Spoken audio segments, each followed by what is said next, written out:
Hey everybody, what's going on? It's Adam from IHaveUC.com, and we are getting ready to meet Hanneke, who has colitis. Here we go. Hi, how are you? I'm doing good. Thank you very much for joining and taking a few moments to talk. This is awesome. Yeah, it is. So Hanneke, is this is the first time you've talked about ulcerative colitis over the internet with someone? I guess, yes, because and Skype, I have not used it. I saw that welcome after 2011, so that's what it is. Gotcha. I always hang out or FaceTime. I never Skype, so I had to kind of reacquaint myself a little bit, but we'll be good. Excellent. Well, you look great. Thank you for jumping on. Yeah. So, Hanneke, something I'm hoping to find out about is how do you manage your ulcerative colitis, and how does that work for you? How are you doing so well? And maybe you can give me an idea of maybe the early days getting diagnosed, how that came about, and then what has progressed afterwards to where you're at now. Well, it was a long road, like I would say for most people. Sure. I started out being just very, very sick, so sick that I could not work. I sat on the toilet more than I did anything else. I had those panic days that I wasn't even afraid to go driving anywhere because I knew I'm not gonna get anywhere, Gotcha. Until that point, I'm already gonna be in trouble. So then you're sick, right? So first you get something from your doctor, and that doesn't help. Eventually, I went to the GI doctor and got a colonoscopy and was diagnosed with proctitis in my case, but it's a form of colitis. Sure. And that's when I got medication, and that's when I initially started to get better. So do you remember obviously the medication? I do remember that well, you get better and you think, oh, I'm better, but then obviously you go back to where you were before. So you get those movements back and forth where every time you learn something and you apply it, and then eventually, you get back on your feet. Yeah. But it's live and learn. It's really hard, and it still is because it's not easy. Sure. When were you diagnosed? 2003. Did I say that? Yeah, the end of 2003, December. And did you have symptoms for quite a while before that? I would say for slowly but surely for years. I would say. I mean, you start with. I would say I probably started with IBS. I probably had problems since I'm 50 now, so I was diagnosed at 39-ish. Yeah, and I would say I had trouble since my 20s. I would think not bad, obviously. Otherwise, I would have gone, done more about it. But sure. Yeah.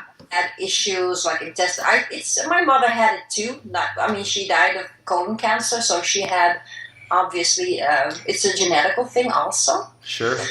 But she never had colitis, as far as I know.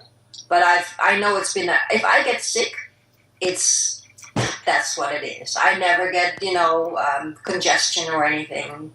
I get that, so it's also something I'm just sensitive for. Gotcha. I can almost say all my life. Yeah, similar to me. I definitely had symptoms for several years before, and it's hard for me to pinpoint exactly when that happened. Yeah, I don't know that exactly either. So after you were diagnosed, do you remember how long was it before you felt you had things back under control to a point where you felt like you were in remission, or you were back to more or less a normal lifestyle? First, I thought I had it right away, but then you get it back. I would say I got to since 2004. What did I say? Well, maybe a year. Just about a year. But every time I did get a little bit of a flare up, then you learn something. But after a year, I really have felt better. I could manage it with I learned that for me, I can't do completely without medication. Yeah. Well, in the beginning, I thought that. I did also the SCD diet. Yeah. I thought I can do this with food, you know. Sure. I can eat healthy and I can learn to live with this. But I learned that for me, I mean, everybody's different. Definitely. For me, that is a mistake. I always, even though I am off medication sometimes for like 2-3 months, I don't use it at all, but I always have it. You always got it ready. On a trip, I have it with me. You know, I always have it because I know if I feel that bloating and gurgling, something's not right, and I better use my medication right away than wait for this full-blown flare-up, because then you have issues. So that is what I learned, and that works fine. I think that's a great way to think about it too. Catching things before they get very out of control, you know, and if you don't have some type of plan, if you start noticing symptoms returning, something's not right. I totally agree that it's better to try to do something then instead of waiting for. Especially with colitis, don't wait till it gets bad. It's too late. Then you got serious issues. You need a lot of medication, very expensive. Definitely. So medicate it right away. Sleeping, taking rest. As I always, when you learn things, I take rest and I sleep and I take sometimes a pill, and then I can be better overnight. Oh, that's great. I've learned that from, and I just have to take it easy then for a week. You know, like just don't take too much work and sleep well. I'm a runner. Don't run too much. You know, and then I get better. Eat well, obviously. So it's a lot of factors that make that I can get better, but it's working. It's not one thing. I have to do all these things. So are you back working now as well? I work. Yeah, I do work, and I at the moment actually we live in northern Canada. It's minus 30 here right now. Whoa! It's cold. And so at the moment I do not work, but I work as on call, but today I don't. But anyway, yes, I do work. And I feel basically I forget about the fact that I have colitis. Not really, but always. It's, you know, this is one of the things that's always there because I'm always aware of how I feel and what I eat every day. But the reason why I just learned about your website is because I don't really... You know, I don't have trouble, so I don't think about it anymore. I think you get a lot of people who are just diagnosed and are lost. And what would you say to those people, since you have experience now, 10 plus years of post-diagnosis, if there was some major points that maybe you wish someone told you back in 2003, what would those be? What are some big helpful ideas? For me, it is...